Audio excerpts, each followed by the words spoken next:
رقم انسان. بلکہ ایک دوسرے فرماتے تھے کہ بعض انسان اپنی زندگی کو اتنا بگاڑ لیتے ہیں کہ ظاہر تو وہ انسان ہوتے ہیں اور اندر سے وہ جانور ہوتے ہیں. تو مولانا موٹا کہتے تھے انسان نما جانور، یہ انسان ہے، یہ تو جانور ہے. اور اللہ نے کہا ایسے لوگوں کے لیے جانوروں سے بدتر بلائے کا کلام نام بنو مغل یہ فرمایا قرآن میں. اللہ تعالیٰ نے بزرگوں سنایا کہ اس کا مطلب یہ ہے کہ وہ جانور ہیں بلکہ اس سے بھی بدتر ہے. ایک جانور اپنے مالک کو پہچان لیتا ہے اور یہ انسان ہو کر کے اپنے مالک کو بھول گیا. اس کا خالق اور مالک بلا رہا ہے حیا الصلاۃ حیا الفلاح، اور یہ انسان ہو کر کے اور مسلمان ہو کر کے اور یہ بیٹھا ہوگا اپنی دکان پہ اپنے گھر میں، اس کے اوپر احساس ہی نہیں ہے کہ کون برا رہا ہے. اپنے خالق اور مالک کو ہی بھول گئے. بتاؤ اس سے زیادہ گراوٹ کیا ہوگی کہ جس نے پیدا کیا، جس نے بنایا، جس نے کھانے پینے کو سب کچھ دیا، اسی کو بھول گئے. آدمی جب گرتا ہے نا تو اتنا گرتا ہے کہ اپنے مالک کو ہی بھول جاتا ہے، اپنے خالق کو ہی بھول جاتا ہے. وہ عمل کیا کرے گا؟ خالق کی فرم برداری کیا کرے گا؟ وہ جو مالک کو بھول ہی گیا کہ میرا خالق مالک کون ہے. جبکہ ایک جانور پہچان لیتا ہے اپنے مالک. گاؤں دیہاتوں میں لوگ جانور پالتے ہیں، گائے بھینس بیل گھوڑا کتا یہ سب پالے جاتے ہیں گاؤں میں. تو ہم نے دیکھا گاؤں میں کہ یہ جانور اپنے مالک کو پہچانتے ہیں اور مالک کی مانتے ہیں کہ میرا مالک کیا چاہتا ہے. لوگ گھوڑ سواری کرتے ہیں تو گھوڑے پہ بیٹھنے والے ذرا جیڑ لگاتے ہیں اور گھوڑا دوڑتا ہے. یعنی گھوڑا سمجھ جاتا ہے کہ میرا مالک چاہتا کیا چاہتا ہے میرا مالک، وہ سمجھ جاتا ہے. ویسے وہاں گاؤں کے اندر اب تو ٹریکٹر وغیرہ ہو گئی، ورنہ ہل چلتے تھے پہلے تو ہل چلانے والا اشارہ کرتا تھا اور بیل مڑ جاتے تھے. کھیت میں جو ہل چلاتے ہیں نا تو وہ ہم نے دیکھا کہ کھیت میں ہل چلتا تھا اور ظاہر آگے جا کے مڑنا ہے ادھر واپس آنا ہے، تو موڑنے کے لیے ذرا سا وہ اشارہ کرتا تھا، پہنا ہوتا تھا اس کے ہاتھ میں، ذرا ایسے اشارہ کرتا تھا اور بیل فوراً ہو جاتا. تو جانور اپنے مالک کو پہچانتا ہے بلکہ مالک کی مانتا بھی ہے، مالک کے اشارے میں چلتا ہے. اور یہ انسان ہو کر کے اپنے مالک کو بھول گیا، اپنے خالق کو بھول گیا کہ میرا مالک کون ہے، میرا خالق کون ہے. اس سے بڑا ظلم کوئی ہو سکتا ہے کہ جس مالک نے بنایا ماں کے پیٹ میں، جس مالک نے پیدا کیا، جس خالق اور مالک نے ہمیں کھانے پینے کو دیا، اسی کو آدمی بھول جائے اور اس کی نافرمانی کرنے لگے. اس سے بڑا ظلم کوئی ہو سکتا ہے اور اس سے بڑی گراوٹ انسان کے لیے کوئی ہو سکتی ہے کہ اپنے خالق اور مالک کو ہی بھول گیا. تو ایسے بھولے بھٹکے انسانوں کو صحیح راستے میں لانے کے لیے اللہ نبیوں کو بھیجا کرتا ہے. سارے نبیوں نے ایک ہی دعوت دی ہے اور سارے نبیوں کی وہ دعوت ہے لا الہ الا اللہ. توحید کی دعوت ہر نبی ہے. کلمے کا دوسرا پارٹ بدلتا ہے. حضرت ابراہیم علیہ السلام زمان ابراہیم خلیل اللہ، لا الہ الا اللہ ابراہیم خلیل اللہ، لا الہ الا اللہ موسیٰ کلیم اللہ، لا الہ الا اللہ عیسیٰ روح اللہ، لا الہ الا اللہ محمد رسول اللہ. لیکن لا الہ الا اللہ ہر نبی کی دعوت میں ہے، یعنی ہر نبی نے ایک ہی اللہ کی طرف بلایا. توحید کی دعوت کی ہر نبی. یا ایھا الناس قولوا لا الہ الا اللہ تفلحوا، اے لوگوں تم ایک کو مان دو تو پھر تم کامیاب ہو جاؤ. یقین ساری مخلوقات سے نکل کے ایک اللہ کی ذات میں ہے، اس کو توحید کہتے ہیں. یقین سب سے نکل جائے، سارے اسباب سے، دنیا کے سارے نقشوں سے، دنیا کی ساری چیزوں سے، دنیا کے سارے انسانوں سے، یقین ساری مخلوقات سے نکل کے اور ایک اللہ کی ذات میں آ جائے کہ کرنے والی ذات بس ایک اللہ. اس لیے ہمارے کلمے میں پہلے لا ہے، لا، اور لا کا مطلب ہوتا ہے انکار. انکار کا مطلب نفی. تو پہلے انکار کرو. اس لا نے سارے باطل یقینوں کو کاٹا ہے. جتنے باطل یقین ہو سکتے ہیں کہ مال سے زندگی بنے گی، ملک سے زندگی بنے گی، عہدے سے زندگی بنے گی، فلاں سے بنے گی، فلاں سے بنے گی، کسی سے زندگی نہیں بنے گی. زندگی ایک اللہ بناتا ہے. زندگی کا بنانے والے ایک اللہ ہے اور اس نے جو ضابطہ مقرر کیا ہے وہ ہے محمد رسول اللہ کہ زندگی اللہ بنائے گا اور حضور صلی اللہ علیہ وسلم کے طریقے پر بنائے گا. بس یہ ہے کلمہ. کلمے کا مفہوم یہ ہے کہ زندگی اللہ بناتا ہے اور حضور صلی اللہ علیہ وسلم کے طریقے پر بناتا ہے. اس کو بار بار بولا جائے تاکہ یہ اندر سے نکلے غلط یقین. یہ غلط یقین اندر اپنی جڑ پکڑ لیتا ہے، جڑ پیدا ہو جاتی ہے، اور آدمی بعض دینداروں کی زبان سے یہ نکلتا ہے کہ صاحب آپ دعا کریے بیٹے کا فلاں میں داخلہ ہو جائے، زندگی بن جائے. ایک صاحب آئے مسلمان بہت پرانے، اور وہ مجھ سے بولے آگے لگے کہ ڈاکٹر صاحب آپ دعا کریے اور کوشش بھی کریے کہ میرے بیٹے کا بایو ٹیکنالوجی میں ہو جائے. میں نے کہا بایو ٹیکنالوجی کیوں؟ میں نے کہا کہ صاحب لوگ یہ کہہ رہے ہیں کہ جس کا بایو ٹیکنالوجی میں ہو گیا اس کی زندگی بن جائے. میں نے کہا بایو ٹیکنالوجی کیا ہوتی ہے آپ کو معلوم ہے؟ کہ معلوم مجھے کچھ نہیں. وہ لوگ کہہ رہے ہیں کچھ نہیں. وہ اب کچھ پتہ نہیں ہے بایو ٹیکنالوجی، اور پھر کیا گارنٹی ہے کہ فلاں ڈگری کے بعد میں زندگی بنی جائے گی. یہ تو باطل الفاظ ہیں، باطل یقین کے الفاظ ہیں. فلاں ڈگری حاصل کر لو زندگی بن جائے گی، فلاں ڈگری کر لو زندگی بن جائے گی. یہ باطل یقین ہے. زندگی تو اللہ کے بنانے سے بنے گی. وہ چاہے تو ریت پہ ڈال کے زندگی بنا دے. حضرت اسماعیل السلام کو ریت پہ لٹایا گیا، وادی غیر چیز اس کو کہا جانا قرآن پاک کہ ایسی وادی جہاں پہ کوئی زراعت نہیں ہے، جہاں کوئی کھیتی باڑی نہیں ہے، جہاں کوئی ہریالی نہیں ہے، پانی تک نہیں ہے. وہاں پہ حضرت ابراہیم علیہ السلام نے اپنی فیملی کو چھوڑا. حضرت حاجر رضی اللہ تعالیٰ عنہ اور بیٹے حضرت اسماعیل علیہ السلام. کوئی معمولی بات نہیں ہے. کبھی سوچا تو کرے آدمی کہ ایسی جگہ میں چھوڑ کے آئیں. بتاؤ بیابان جنگل، جہاں کوئی مکان بھی نہیں، کوئی انسان نہیں، کوئی پلنے کا سامان نہیں. یہاں تک کہ پانی جو ہر جاندار کے لیے ضروری ہے زندگی کے لیے، پانی تک نہیں کرنا. ایسی وادی میں چھوڑ کے آئے. اور پورے عالم کے انسانوں کو یہ سمجھانا تھا کہ زندگی کیسے بناتے ہیں اللہ تعالیٰ اور کیسے پالتے ہیں اللہ تعالیٰ بے سارو سامانی کے ساتھ. کوئی پڑھنے کا سامان نہیں اور چھوڑ کے آ گئے. اللہ کا حکم پورا کیا ہے. تو آپ یہ سوچیے کہ جب وہاں چھوڑا ہوگا بالکل ریگستان اور پہاڑی علاقہ، ریتیلا علاقہ ہے جہاں پانی نہیں ہے، اور وہاں اپنی بیوی کو اور بیٹے کو چھوڑا جا رہا ہے اور چھوڑ کے آ گئے. اب یہ سوچیے کہ رات آئی ہوگی تو کیا گزری ہوگی؟ رات بھی تو آئی ہوگی نا. وہاں پہ جنگل کے اندر بالکل جہاں کوئی روشنی نہیں، کچھ نہیں، تو کیا گزری ہوگی؟ وہ راتیں کیسی گزری ہوں گی وہاں جہاں چھوڑا ہے حضرت حاجرہ کو اور جہاں چھوڑا ہے حضرت اسماعیل علیہ السلام. تو پھر اللہ تبارک و تعالیٰ نے جب حکم پورا کیا تو اللہ تبارک و تعالیٰ نے زمزم نکالا. پوری دنیا ہزاروں سال سے پی رہی اور بڑی برکت کا پانی ہے جس میں شفا اللہ نے رکھی ہے. زمزم وہ دیا اللہ تعالیٰ. اور ان کی جو ادائیں تھیں ان کو حج کے ارکان بنا دیا کہ صحیح کرتے ہیں سارے لوگ، کتنا ہی بڑا بادشاہ ہو، کتنا ہی بڑا ولی ہو، سب صحیح کریں گے وہاں صفا مروا کے بیچ میں. کیوں کہ میری بندی دوڑی ہے یہاں صفا مروا کے بیچ میں. اس بندی کی ادا ایسی پسند آئی ہے کہ قیامت تک کے لیے وہ حج کے ارکان میں شامل کر دیا. عمرہ بھی نہیں ہوگا جب تک کہ صحیح نہ کر لیا. صحیح کرو جا کر کے. کیوں کہ میری بندی نے یہاں قربانی دی، ابراہیم السلام نے اور ان کی فیملی نے قربانی دی. یہ وہ جگہ ہے. قربانی کے بعد میں مقام قائم ہوتا ہے. جب قربانی دیتا ہے تو یہ قربانی اٹھا کر کے اللہ کے قریب لے جاتے ہیں، اور قریب والی کی بات مانی جاتی ہے جو قریب ہو جاتا ہے. اور پھر انعامات کی بارش ہوتی ہے اللہ کی طرف سے. تو ابراہیم علیہ السلام کی پوری زندگی حکم پورا کرنے سے بھری ہوئی ہے کہ اللہ کے حکم پورا کرنا ہے. یہاں تک کہ سب سے بڑا امتحان آیا کہ اپنے بچے کو ذبح کرو. اللہ کی محبت میں بچے کو ذبح کرنا اللہ چاہیے چاہتا ہے. اب کوئی معمولی بات نہیں کہ باپ اپنے یہاں سے چھری چلائے بیٹے کے گردن پہ، کوئی معمولی بات نہیں. لیکن اس حکم کو بھی تیار ہو گئی پورا کرنے کے لیے. اور بتایا کسی کو نہیں، اور ماں سے کہا کہ بھائی نیلا دلا دو، کپڑے پہنا دو. کہ کہاں لے جا رہے ہیں؟ کہ دوست سے ملانے لے جاؤ، دوست سے ملانے لے جاؤں. اور چھری رکھ لی اور رسی رکھ لی چھپا کے، اور بیٹے کو نیلا دلا دیا امی نے، کپڑے پہنا دیا. لے جا رہے ہیں باپ بیٹے کو. راستے میں شیطان نے بہکایا، وہاں کنکریاں ماری جاتی ہیں.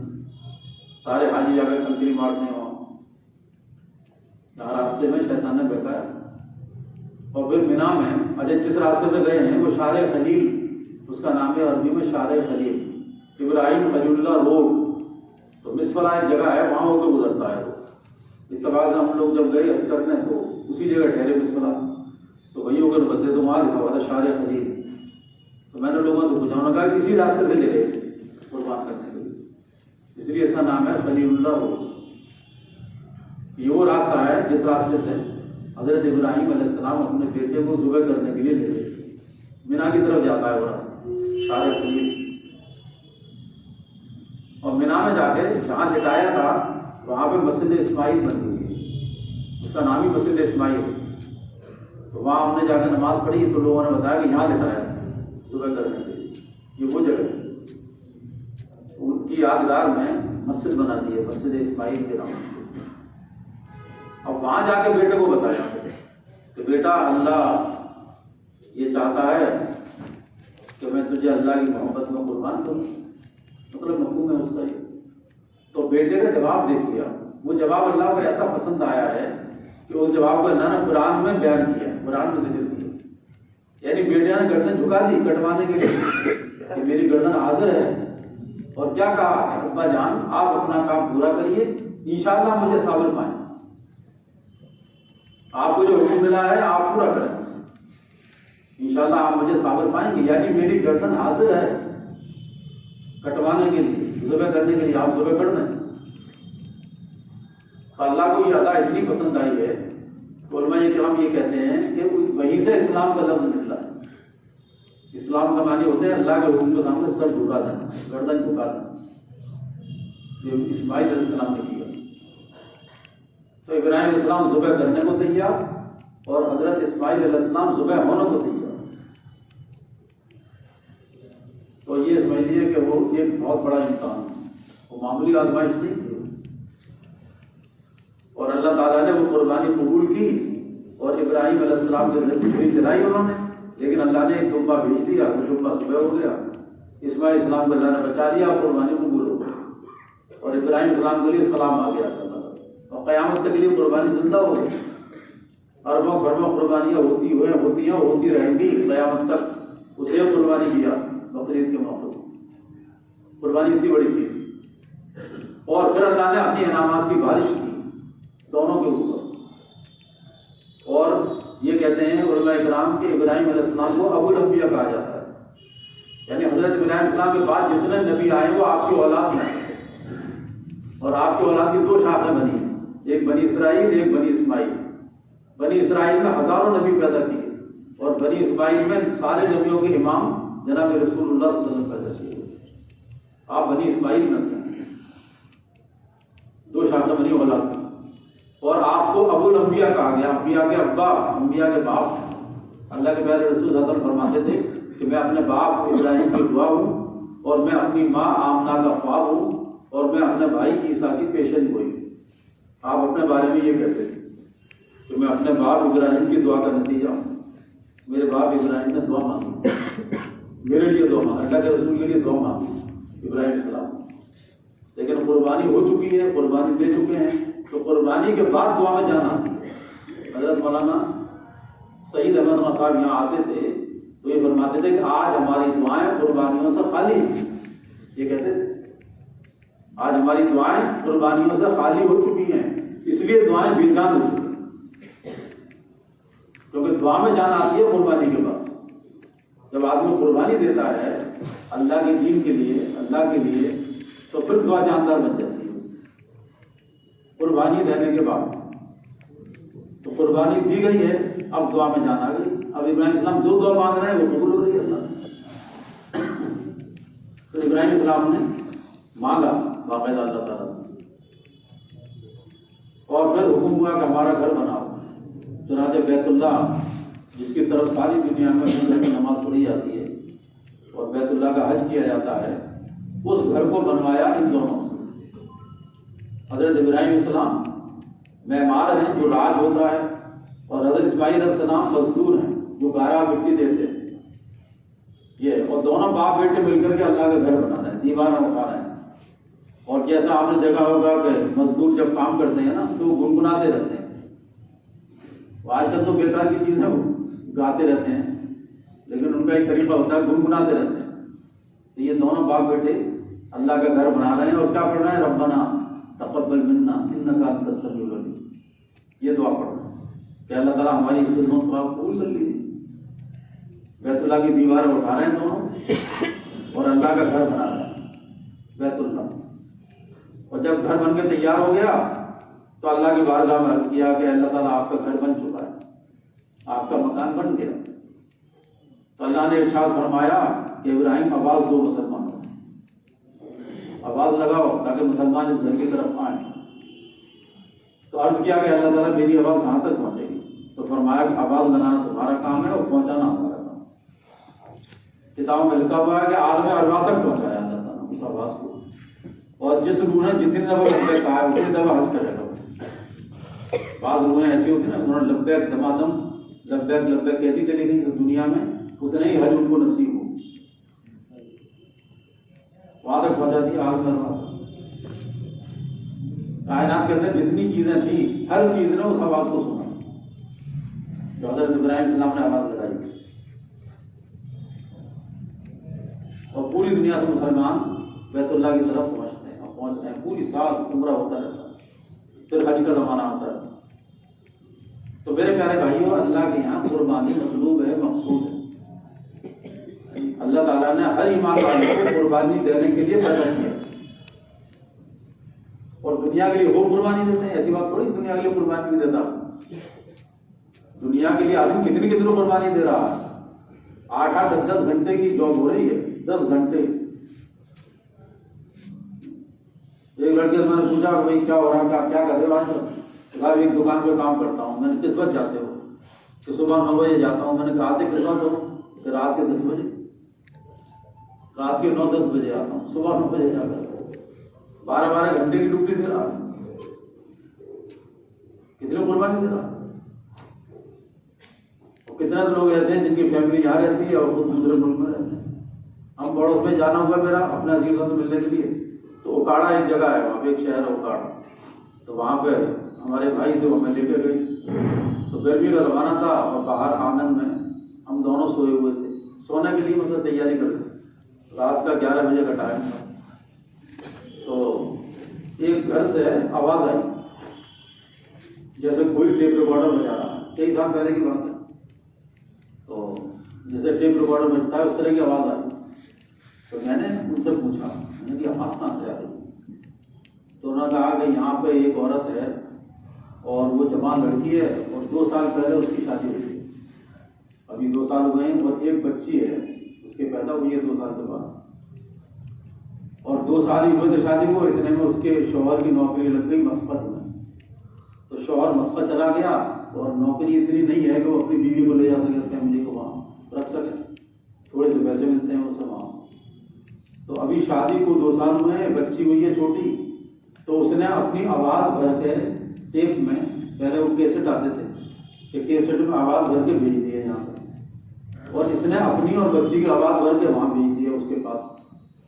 تو جب دونوں کو یاد آتی ہے تو یہ رات میں 11 بجے کیسٹ لگا کے اپنے شوہر کی آواز سن لیتی ہے, اور شوہر جو ہے وہ بیوی اور بچی کی آواز سن لیتا ہے وہاں. اس طرح سے زندگی گزرتی ہے. جبکہ شادی کو 2 سال ہوئی, خود بھی جوان, عورت بھی جوان. اب بتاؤ کتنے قربانی دے رہا ہے. اپنی بیوی کی محبت کو چھوڑے ہوئے, بچی کی محبت کو قربان کیے ہوئے, اور یہ دونوں جو ہے نا وہ شوہر کی محبت کو قربان کیے ہوئے. جب کیسا تعلق ہوتا ہے میاں بیوی کے اندر اور بچوں کے اندر, لیکن پیسے کی خاطر اس کو بھی قربان کر دیا. اور جنا کتنے, 1-2 تھوڑی قربان کیے ہوئے ہیں. یہ تو قربانی تو دے رہا ہے, لیکن دنیا کی خاطر دے رہا.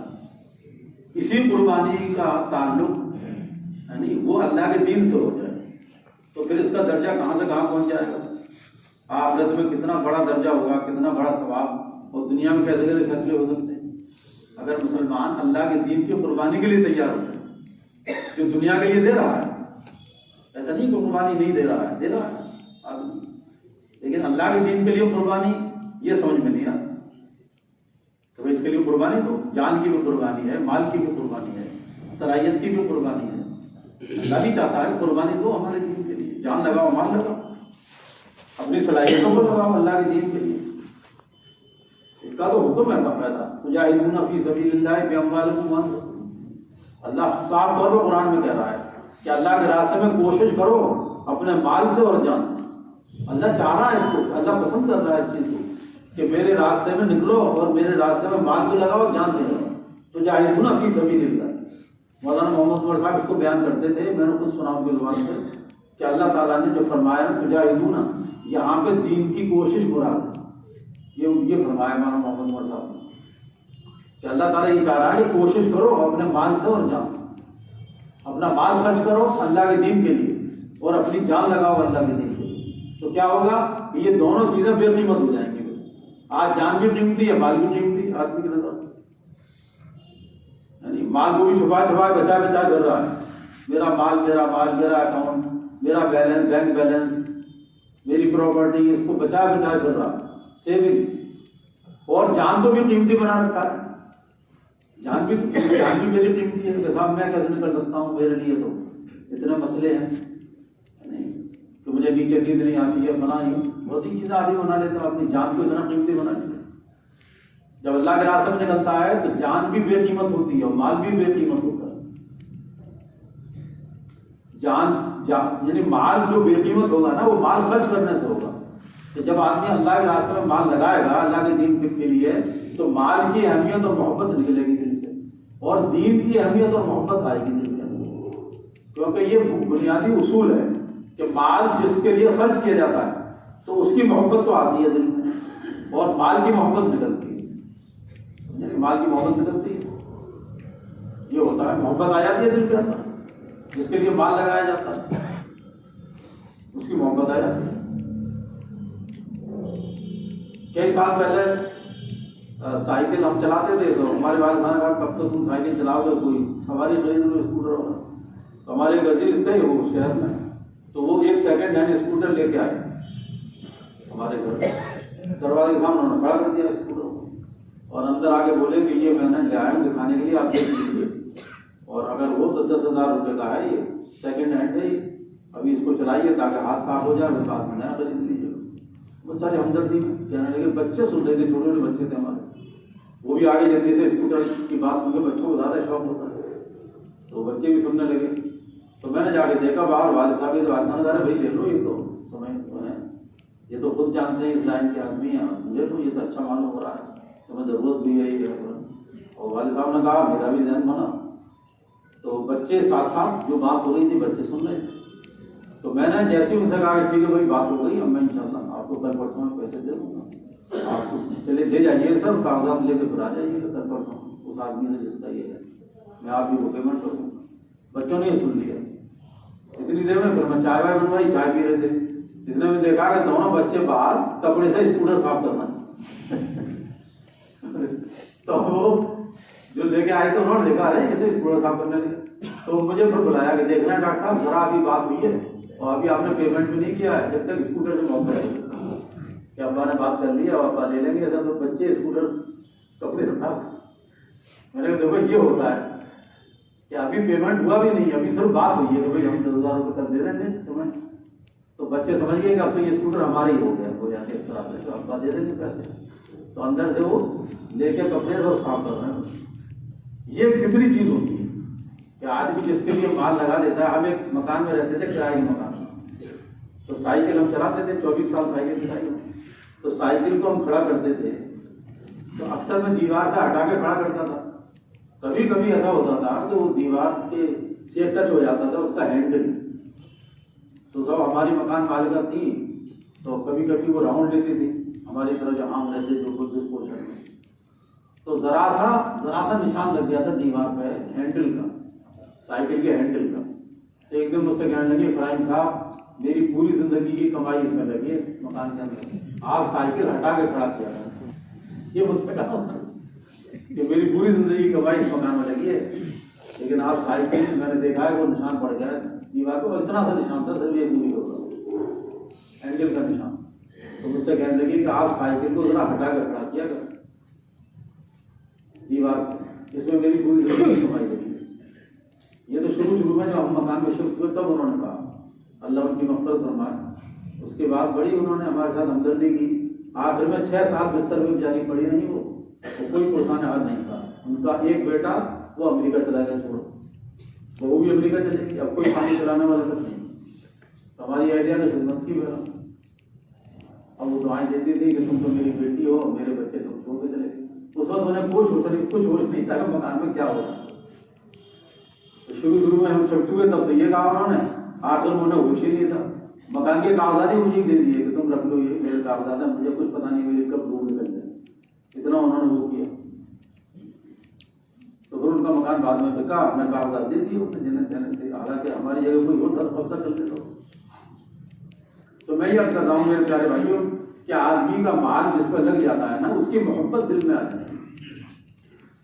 تو مکان کی اتنی محبت آ گئی کہ ذرا سا نشان برداشت نہیں ہو رہا ہے، دیوار میں جو نشان ذرا سا ہینڈل کا آ گیا ہے، اس سے یہ بھی نہیں ہے کہ پلاسٹر نکل گیا ہو، اس کے اوپر ذرا سا کالا نشان پڑ گیا ہے، وہ بھی برداشت نہیں۔ وہ ایسا لگ رہا ہے جیسے دل میں نشان ہو، کیونکہ پیسے چلے گئے، پیسے لگتے ہیں اس مکان میں، تو مکان کی ہر چیز سے محبت۔ یہی پرنسپل ہم لاگو کریں اللہ کے دین کے لیے کہ جب اللہ کے دین پہ ہمارا مال لگے گا تو دین کے ایک ایک رکن سے، دین کی ایک ایک بات سے محبت ہو جائے گی۔ پھر آسان نہیں ہے کہ آدمی دین کا کوئی عمل چھوڑ دے، کیونکہ اس کی قربانی لگی ہے اس پہ۔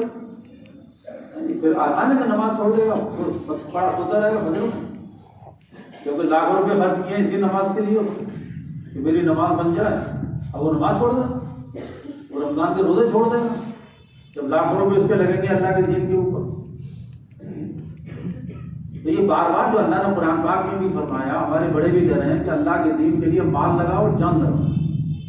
یہ مال اور جان بچا کے چھوڑنے کے لیے نہیں ہے، جوڑنا اور چھوڑنا، تو یہ دو ہی چیزیں ہیں، جوڑنا اور چھوڑنا۔ جوڑنے والوں کے لیے تو چھوڑنا ہی چھوڑنا ہے، یہ جوڑ رہے ہیں نا، انہیں پتہ نہیں ہے کہ ایک دن چھوڑنا ہے۔ سب مر گئے، جنہیں کتنے چھوڑ کے چلے گئے، ہماری آپ کی کیا حیثیت ہے؟ بڑے بڑے قلعے ویران پڑے ہوئے ہیں۔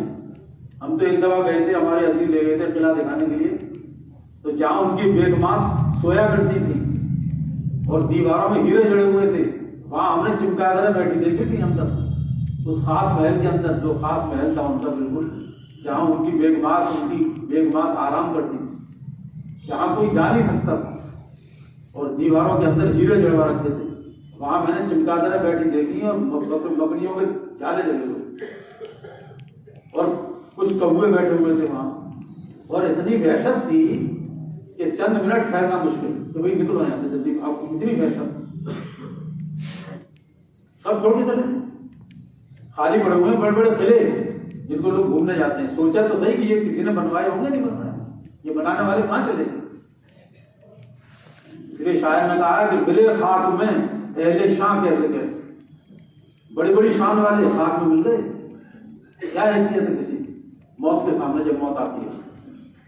ملے خاک میں اہل شان کیسے کیسے، مکی ہو گئے لا مکان کیسے کیسے، جو مکانوں میں رہتے تھے وہ قبروں میں چلے گئے، ان کے مکان خالی ہو گئے، مکی ہو گئے لا مکان کیسے کیسے، ہوئے نام ور بے نشاں کیسے کیسے، زمین کھا گئی آسماں کیسے کیسے۔ جگہ جی لگانے کی دنیا نہیں ہے، یہ عبرت کی جگہ ہے، تماشا نہیں۔ یہ دنیا جگہ جی لگانے کی جگہ نہیں ہے کہ آدمی جی لگا بیٹھے یہاں پہ، یہ تو گزرگاہ ہے، قیام گاہ تھوڑی ہے۔ جیسے ٹرانزٹ ہال ہوتا ہے، ویٹنگ روم ہوتا ہے، دنیا ویٹنگ روم کی طرح ہے۔ ویٹنگ روم میں آدمی رہنے بسنے تھوڑی جاتا ہے، وہ تو اپنے سامان کو لے ہوئے کسا بنا تیار بیٹھا رہتا ہے اور چوکنا رہتا ہے کہ ایسا نہ ہو کہ گاڑی آؤ نکل جائے، میری گاڑی آنے والی ہے، اپنی گاڑی کے انتظار میں ہوتا ہے، اور وہ اس کو مسافر کہتے ہیں۔ یہ دنیا ویٹنگ روم ہے اور ہم مسافر کی طرح ہیں، اور موت کی گاڑی آ رہی ہے پیچھے سے، موت آ رہی ہے ہمارے پیچھے، ہر آدمی کی موت اس کے پیچھے لگی ہوئی، صرف حکم کا انتظار ہے۔ حضرت شیخ نے کتاب میں لگا کہ رسی دوسرے کے ہاتھ میں ہے، پتہ نہیں کب کھینچ لی، رسی تو دوسرے کے ہاتھ میں ہے نا، پتہ نہیں کب کھینچ لی، بیٹھا بیٹھا چلا جاتا ہے، لیٹے لیٹے آدمی چلا جاتا ہے۔ اللہ ہم سب کی حفاظت فرمائے۔ ناگہانی موت سے پناہ مانگی گئی، اچانک کی موت۔ اور آج کل کتنے حادثے ہو رہے ہیں کہ پورا خاندان گاڑی سے جا رہا ہے اور ایسا ایکسیڈنٹ ہوا کہ پورا خاندان چلا گیا۔ یہ آئے دن کے واقعات ہیں جو اخباروں میں پڑھے۔ ایک دفعہ میں تو اخبار زیادہ پڑھتا نہیں ہوں، لیکن بہت پہلے میں پڑھا کرتا تھا، تو اخبار والے نے باقاعدہ معذرت کی، اس میں معذرت لکھی ہوئی کہ ہم معذرت چاہتے ہیں پڑھنے والوں سے کہ وہ یہ نہ سمجھیں کہ یہ افراد موت کی خبروں کا اخبار ہے. اتنی خبریں تھی موت کی کہ وہ معذرت کر رہا تھا بیچارہ، کہ آپ یہ نہ سمجھیں ہم معذرت کر رہے ہیں، ہمیں یہ خبریں دینی پڑ رہی ہیں، لیکن یہ اخبار موت کی خبروں کا اخبار بن گیا. یہ کہہ رہا تھا بیچارہ ایڈیٹر جو ہے اس نے لکھا کہ آپ اس سے بور نہ ہو پڑھ کے، لیکن ہم کیا کریں کہ ہمیں خبریں دینی پڑتی ہیں. آپ یہ نہ سمجھیں کہ یہ اخبار موت کی خبروں کا اخبار. اتنی خبریں موت کی. چلا گیا دنیا سے، ساری پلاننگ فیل ہوگی، دھرا رہ گیا سب. اسی کا کیا جوڑتے اور چھوڑ کے چلے. کاروبار میں لگ کے دین چھوٹ گیا اور موت آئی کاروبار بھی چھوٹ گیا. کھیتی میں لگ کے دین چھوٹا، موت آئی کھیتی بھی چھوٹ گئی. آدمی کہہ رہا ہے میرا کھیت ہوتا ہی بتائیے، کھیت اپنی جگہ رہے گا، تو قبر میں چلے جائے. جو میرا کہنے والا ہے نا، یہ کوئی میرا کھیت چلا گیا قبر میں. اب بیٹا کہہ رہا ہے اس کا کہ میرا کھیت، یعنی کچھ دیر بعد بیٹا بھی چلا گیا. اب پوتا کہہ رہا ہے کہ میرا کھیت.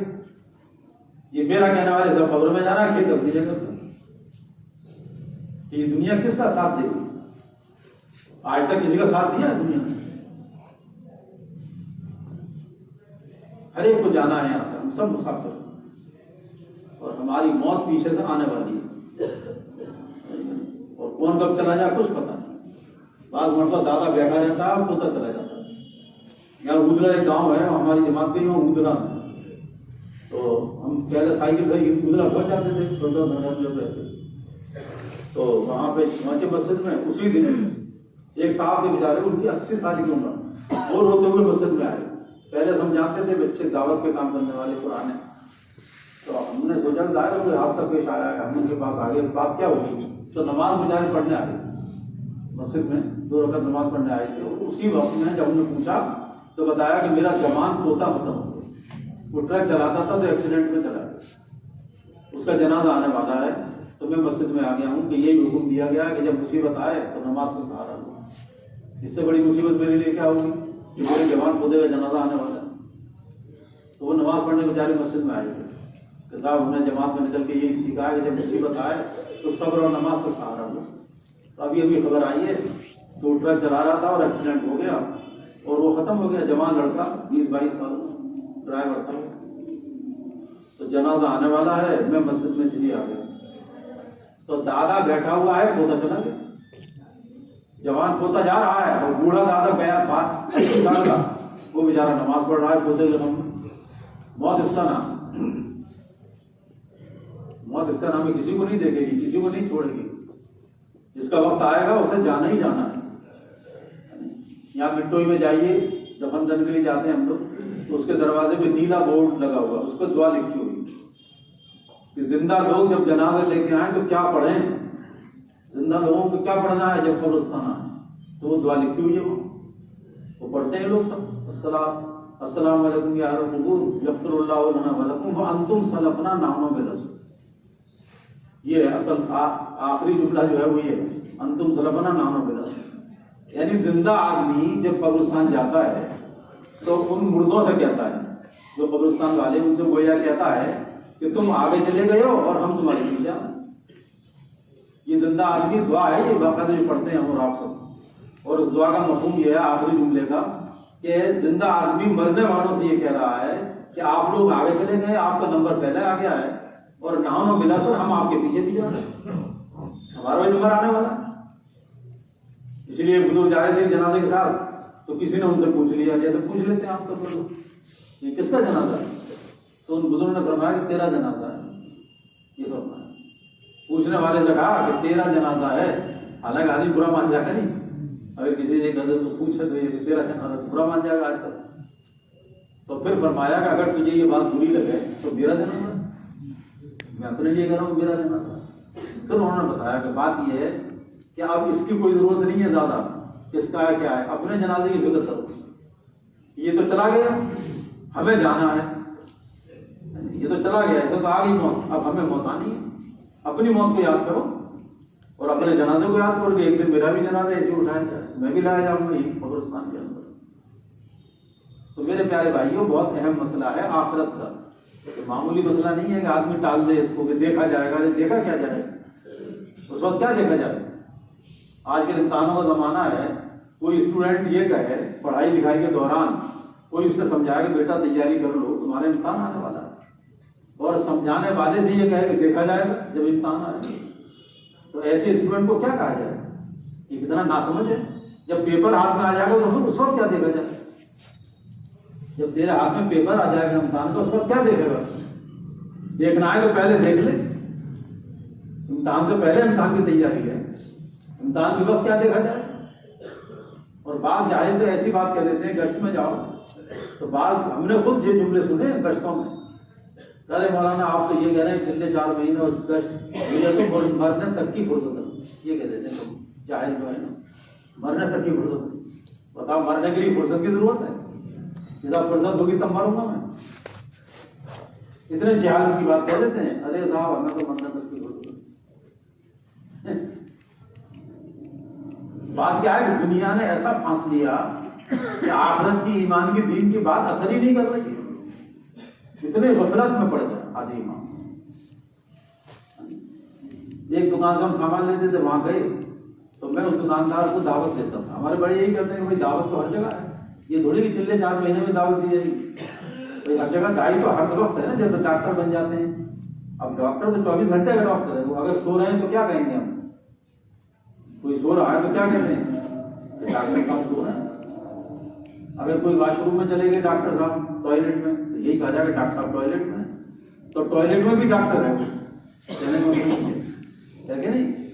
یہ تو کہیں گے ڈاکٹر صاحب ٹوائلٹ گئے، ابھی آ رہے ہیں ڈاکٹر صاحب ٹوائلٹ میں، وہاں بھی ڈاکٹر ہی کہا جا رہا ٹوائلٹ کے اندر، یعنی اس نے محنت کی ہے، اب محنت کے بعد وہ ڈاکٹر بن گیا، اب وہ زندگی بھر کا ڈاکٹر ہے، سو رہا ہے تو کھا رہے ہیں تو ڈاکٹر صاحب کھا رہے ہیں 24 گھنٹے۔ ایسے ہمارے بڑے کہتے ہیں کہ محنت کر کے اپنے کو دائی بناؤ، لہٰذا دائی ہر وقت بنیں گے، بنا ہر وقت دائی ہیں، سفر میں ہے تو دائی ہیں، گھر میں ہے تو دائی ہیں، بازار میں جا رہے ہیں تب بھی ہم دائی ہیں۔ ہمارے بڑے یہاں سے کہتے ہیں کہ سواری میں بیٹھو، اگر سواری میں تو سواری والے سے بھی تعارف کرو، اور تعارف کر کے مسلمان اگر ہے تو حکمت کے ساتھ اس کو بھی دعوت دو۔ یہاں تک کہا جاتا ہے کہ جماعت میں جاؤ اور سبزی خریدنے جا رہے ہیں خدمت کے لیے سامان، 2 ساتھی، تو 2 ساتھی خدمت کا سامان لینے جائیں اور سامان پورا لے کے اور پیسے دے کے پیمنٹ کر دو، اس کا پیمنٹ سے پہلے بات نہیں کرنا، پیمنٹ کرنے کے بعد اب معاملہ صاف ہو گیا، اس کا سامان ہم نے لے لیا، ہمارے پیسے اس نے لے لیے، اب اسے دعوت دو۔ اگر پیمنٹ کرنے سے پہلے دعوت دیا، آپ نے بتایا جماعت آئی ہوئی ہے، تو ہو سکتا ہے کہ وہ پیمنٹ پہ رعایت کرے بیچارہ، بعض لوگ کہتے ہیں ارے لے جاؤ گے جماعت والے لے جاؤ انڈے لے جاؤ، بس خود پیسے تو کھا لو بھائی طرف سے ہو جائے گا، تو یہ تھوڑی ہے، کوئی معاملہ صاف رکھو، اس کے بعد دعوت دی جاتی ہے پیسے دینے کے بعد، ٹھیک ہے نہیں؟ اب دعوت دو اسے تو بھائی ہماری جماعت آئی ہے اور تم اپنی مشغولی سے ذرا وقت نکال کے آ جانا، شام میں گشت ہوگا، مغرب کے بعد بات ہوگی، اس طریقے سے بات کرنی چاہیے۔ تو سواری میں جا رہے ہیں تو وہاں بات کرو، دکان پہ کوئی ہے تو موقع محل دے کر کے اس سے بات کرنی چاہیے۔ تو میں دکاندار سے کہتا تھا سامان لینے کے بعد، پیسے دینے کے بعد، کہ بھئی یہاں قریب میں گشت ہوتا ہے، آپ گشت میں آ جایا کریں اور تھوڑی بات سن لیا کریں اور نماز کی پابندی کریے، بھائی اس دکان کے ساتھ یہ دکان تھوڑی ساتھ دے گی ہمارا، ایک دن وقت آئے گا دکان تو رہ جائے گی، آدمی قبر میں چلا جائے گا۔ تو میں آپ کو بتا رہا ہوں جب میں بات کرتا تھا تو وہ مسکراتا تھا، اور اس کی مسکراہٹ سے بالکل صاف ظاہر ہوتا تھا کہ وہ مسکراہٹ سے بزبان حال یہ کہتا تھا بیچارہ کہ بیچارے یہ سیدھے سادے لوگ ہیں اور یہ مال کمانا جانتے ہیں، اور میں مال کمانے میں لگا ہوں اور یہ اپنی بات کر رہے ہیں کل میں نماز کی، تو ایسے مسکرا جاتا تھا۔ تو یعنی یہ نہیں کہتا تھا کہ ہاں ٹھیک ہے سامنے کروں گا کروں گا، کچھ نہیں، مسکراتا جاتا تھا۔ مسکرانے مطلب یہ ہوتا تھا کہ ہاں ٹھیک ہے مطلب تم اپنی کہو، لیکن ہم تو بہت ہوشیار آدمی ہیں، مال کمانے والے ہیں۔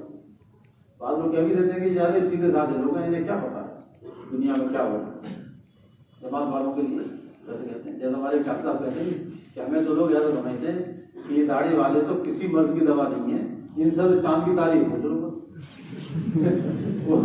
وہ جو ہے اچھا انہوں نے ہماری واقعہ سنایا کہ صاحب ہم جماعت میں تھے چلے میں، اور ہم گوشت کی دکان پہ بڑے ہوئے تھے، اور سیدھے وہ ڈاکٹر صاحب ہیں، زندگی بھر MBBS والوں کو پڑھائے، ڈاکٹر ماشاء اللہ یہیں ہم میڈیکل کالج، وہ سنا رہے ہو ہم چلے میں، اور ہم صاحب خدمت میں تھے، کھانا پکانے کی خدمت میں سامان لینے گئے اور سیدھے سادے کپڑے پہنے ہوئے، داڑھی ہو، تو پیچھے سے ایک بڑی میاں نے بڑی زور سے ہاتھ مارا پیٹھ پہ. اور میں ایک دم دل میں لا گیا یہ کون آدمی میں نے جو پیچھے مڑ کے دیکھا تو بڑے میاں گاؤں کے کہ مولوی صاحب کیا تاریخ ہے چاند کی، ایکچولی زور سے ہاتھ مارا تھا مولوی صاحب اور یہ ڈاکٹر صاحب. لیکن وہ غلامی والا ذہن بنا کے چلا گیا نا انگریز کہ اگر کوئی داڑھی ٹوپی والا ہے تو اسے آدمی پڑھا لکھا نہیں سمجھتا.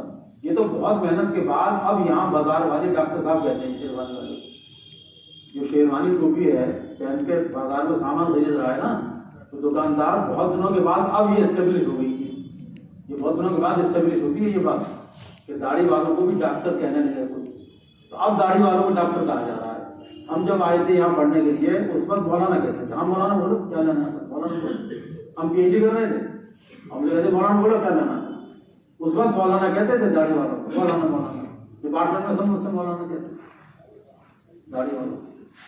اب الحمدللہ محنت ہوئی تو اب سامنے لوگوں کے کریکٹر آئے، کیریئر آیا، اب تو پتہ چلا کہ بھائی داڑھی والے بھی انجینئر ہو سکتے ہیں، داڑھی والے بھی ڈاکٹر ہو سکتے ہیں. مجھ سے ایک صاحب نے کہا کہ آپ کیا کرتے ہیں؟ میں نے کہا یونیورسٹی میں پڑھاتا ہوں. تو فوراً بولے تو آپ تو جیولوجی پڑھاتا ہوں. جیولوجی دینیات. تو میں نے کہا میں جیولوجی پڑھاتا ہوں انگریزی کے اندر. اچھا وجہ نے کتنی دفعہ ہے؟ ایک صاحب نے کہا آپ تو اردو پڑھاتے ہوں. میں نے کہا نہیں میں انگریزی میں سائنس پڑھاتا ہوں. تو لوگوں کو وہی غلامی والا ذہن ہے نا انگریزی کا. ایک جاہل آدمی ٹائی سوٹ میں آ جائے تو سب کہیں گے ہاں یہ جاندار آدمی معلوم ہوتا ہے، جہاں جائے ہو بالکل. لیکن اس نے کپڑے پہن لیے انگریزوں والے، وہ کپڑے پہننے سے اب آدمی ہاں کہ یہ معلوم ہوتا ہے اس کے اندر کچھ ہے. یعنی ہمارے ایک عزیز تھے بہت کم پڑھے لکھے لیکن وہ کپڑے بڑے مہنگے پہنتے تھے. اس کی وجہ سے ہر جگہ ملتی کپڑوں کی وجہ سے، ہر جگہ لوگ بٹھاتے تھے لوگ کرسی میں. انتخاب ہو گیا کپڑوں کی وجہ سے انہیں ہر جگہ. تو کوئی بڑا آدمی معلوم ہو رہا تھا یہ کپڑے بہت مہنگے پہنے ہوئے، ٹائی لگائے ہوئے بہت. وہ خود کہتے تھے کہ بھیا میرے پاس کچھ ہے تو ہے نہیں، میں کوئی بغیر پڑا لگا آدمی. تو میں نے سوچا کہ بس اس امپریشن سے مجھے جگہ مل جائے گی کہیں بیٹھنے کے لیے. تو یہ حال ہے اس وقت دنیا کا، سمجھے نہیں. تو جو کہہ رہے تھے وہ ڈاکٹر صاحب سنا رہے تھے تو پیچھے ہاتھ مارا اور پیچھے مڑ کے میں نے کہا ارے کیوں گھبرا رہے ہو، اس سے کمی ہوگی. چاند کی تاریخ پوچھی تھی نا، چاند کی تاریخ. تو مولانا کیا چاند کی تاریخ ہے تو کیوں گھبرا رہے ہو، اس سے کمی ہوگی. تو یوں بتا رہے تھے وہ کہ یہ حال ہے کہ لوگ ہمیں تو یہ سمجھتے ہیں کہ صاحب یہ کسی مرض کی دوا نہیں ہے، ان سے زیادہ چاند کی تاریخ پوچھ لو داڑھی والوں سے. تو میرے پیارے بھائیوں جب دین کے ماحول نہیں ہوتا ہے نا تو پھر دیندار کا یہ حال ہوتا ہے. لیکن جب دین کا ماحول بنے گا تو وہ ذہن پھر بدل جاتا ہے. وہ ذہن بدل جاتا ہے کہ بھائی یہ داڑھی والے ٹوپی والے بھی سائنٹسٹ ہوتے ہیں، وہ بھی انجینئر ہوتے ہیں، وہ بھی ڈاکٹر ہوتے ہیں، وہ بھی پروفیسر ہوتے ہیں. اللہ کا شکر ہے کہ محنت ہوئی چاروں طرف تو اب یہ ذہن بدل گیا. پہلے والی بات نہیں ہوئی. ہم لوگوں نے ایکسپٹ کر لیا اس کو کہ ہاں بھائی دینی زندگی بھی کوئی زندگی ہے. تو میرے پیارے بھائی ایک محنت ہے یہ، جس محنت کے ذریعے سے ایک زندگی پیش کرنا مقصود ہے کہ ہر لائن کا دین زندہ ہو، ہر لائن کا دین. کہ ڈاکٹر اپنی ڈاکٹری کے اندر دین کو پیش کرے، لوگ دیندار بن کے وہ رول ماڈل بنے اس ڈپارٹمنٹ کے لیے. انجینئر ہے تو انجینئر کے اندر وہ رول ماڈل بن کے چلے. تاجر ہے وہ تجارت. یعنی اب میں وہاں کہہ رہا تھا ہمارے کثیر کی شادی تھی ابھی بلی وہاں، تو وہ ایک یہاں غیر مسلم کی دکان ہے مشہور. اب شادی والے پرچہ بنا کے لے جاتے ہیں اور پرچہ دے کے آ جاتے ہیں اور اگلے دن وہ سامان اس کے گھر پہنچ جاتا ہے، وہ پیمنٹ کر کے آ جاتے ہیں. اتنی زبردست ایمانداری کے ساتھ اس کا کام چل رہا ہے اور پورے سول لائن میں سپلائی ہوتا ہے اس کا سامان. جیسا وہاں سے لاؤ وہ نام مشہور ہے سب، اور وہاں مسالے اور سارا سامان وہاں سے آئے گا اور صرف پرچہ دے آئیے اور اگلے دن سامان پہنچ جائے گا اور پیمنٹ کر دیجیے. میں یہ کہہ رہا تھا اس وقت جب سامان آیا وہاں سے، میں نے کہا یہ مسلمان کی دکان کیوں نہیں مشہور ہوئی؟ یہ تو کام مسلمان کا تھا کہ مسلمان کا نام آتا کہ پورے علی گڑھ میں اگر کوئی ایماندار مسلمان ہے تو وہاں اس گلی کے اندر ہے وہ، اس کے یہاں پرچہ دے کے آ جاؤ اور ایمانداری سے سارا سامان آ جائے گا، اس میں کوئی بے ایمانی نہیں ہوگی. تو مسلمان کیوں نہیں مشہور ہوا اس کے لیے؟ یہ ہے سوچنے کی بات. یہ غیر مسلم کیوں مشہور ہوا؟ تو مسلمان کا کام تھا. تو وہ ایمانداری کو پریزنٹ کرتا لوگوں کے سامنے ایمانداری کیا ہوتی ہے.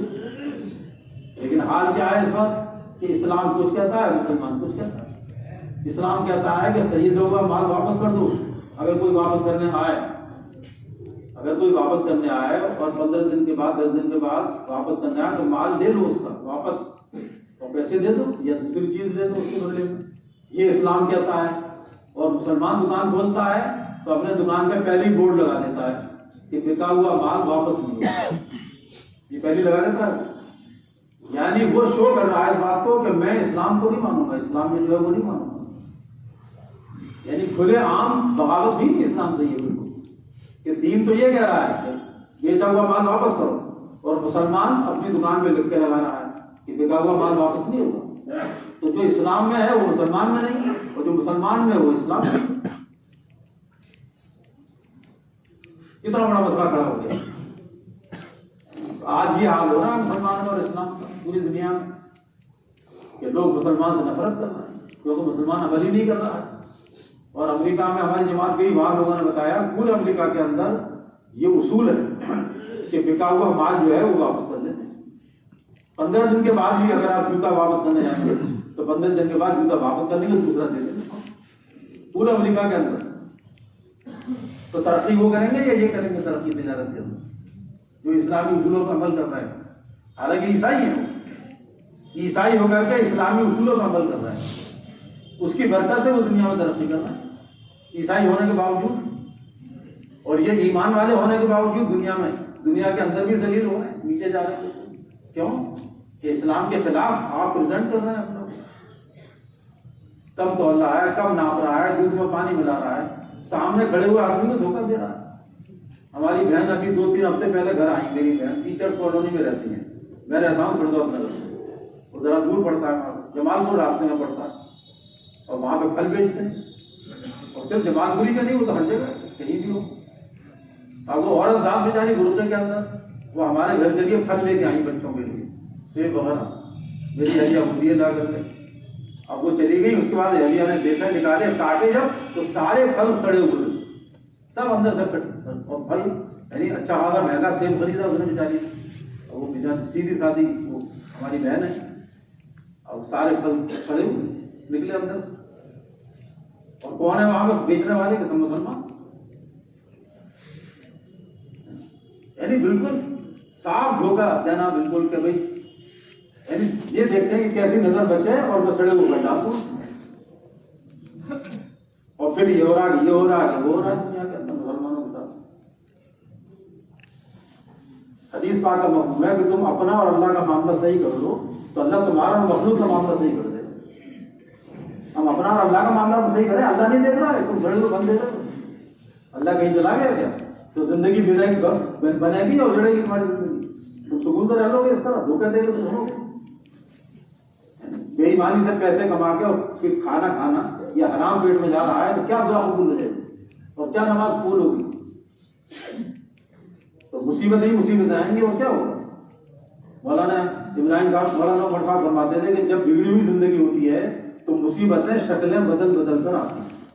یہ ان کا جملہ ہے, شکلیں بدل کے آتی ہیں مصیبتیں اگر زندگی بگڑی ہوئی.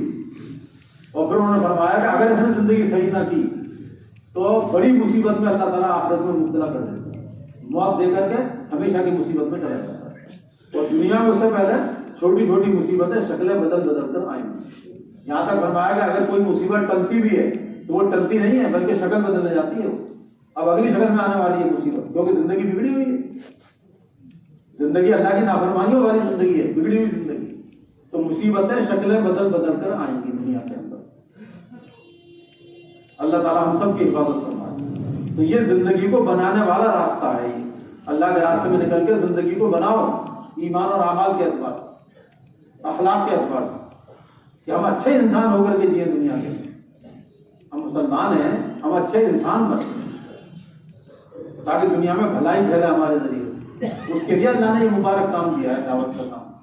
اس کے لیے جان اور مال کا لگانا اللہ کے دین پر. تو پھر دین کی اہمیت دل میں آئے گی, ایمان کی اہمیت دل میں آئے گی, اور پوری دنیا میں دین پھیلے گا. جب جان و مال لگے گا دین پر تو دین کے پھیلنے کی شکلیں بنیں گی اللہ کی طرف سے. آج ایسا ہو رہا ہے, تھوڑا سا لگا ہے, بہت تھوڑا, دیکھا جائے تو کوئی چلہ 5,000 کا، اور پوری سال کتنا خرچ ہوا 20 بچوں، پوری سال کا 20 بچوں کا خرچہ لگاؤ اس طرف اور چلے کا خرچہ لگا لو. یہاں لکھواتے ہیں آگے کہ 5,000 کا چلہ، اور پورے سال کا خرچہ جو ہوا ہے 20 بچوں کے اوپر، اس کا ذرا خرچہ حساب لگاؤ کتنا ہوا ہے. وہ لاکھوں میں بیٹھے گا اور چلہ ہمارا 5,000 کا ہے. اور بچوں کو کوئی کھلونا پسند آ گیا 2,000 کا لے لیا کھلونا بچے کے. بیوی کو سوٹ پسند آ گیا 5,000 کا لے لیا بیوی کا سوٹ، بیوی کا سوٹ 5,000 کا اور چلہ بھی 5,000 کا. یہ تو دیکھیں میں کتنا لگا رہا ہوں اللہ کے دین پر. یہاں تو یہ کہ زیادہ سے زیادہ لگاؤ اللہ کے دین پر تاکہ قربانی بڑھے. جب قربانی بڑھے گی تو ہدایت بڑھے گی دنیا کے اندر، ہماری بھی ہدایت بڑھے گی اور انسانوں کو ہدایت ملے گی جب ہماری قربانی بڑھے گی، مال اور جان کی قربانی. لیکن آج اس کا ذائقہ اللہ ماشاء اللہ لگے ہی نہیں ہے کہ مال کہاں لگانا ہے کہاں نہیں لگانا ہے. تو میرے پیارے بھائیوں یہ جو محنت ہے نا یہ جان و مال کی ترتیب بنانے والی محنت ہے. اس کے لیے کہا جاتا ہے کہ اللہ کے راستے میں 4 مہینے کے لیے نکلیں تو ارادہ تو سب کر لیں، جتنے طلبہ ہیں غیر طلبہ سب ارادہ کریں کہ انشاءاللہ ہم 4 مہینے لگائیں گے. طلبہ سے کہا جاتا ہے کہ کورس پورا ہونے کے بعد فائنل ہونے کے بعد 4 مہینے لگیں، اور محلے والوں سے کہا جاتا ہے کبھی بھی لگا دیں اپنے ترتیب بنا کے، وہ کوئی چھٹیوں کے پابند ہو رہی ہیں. تو اس سال جن کے 4 مہینے لگنے ارادے تو سب نے کر لیے.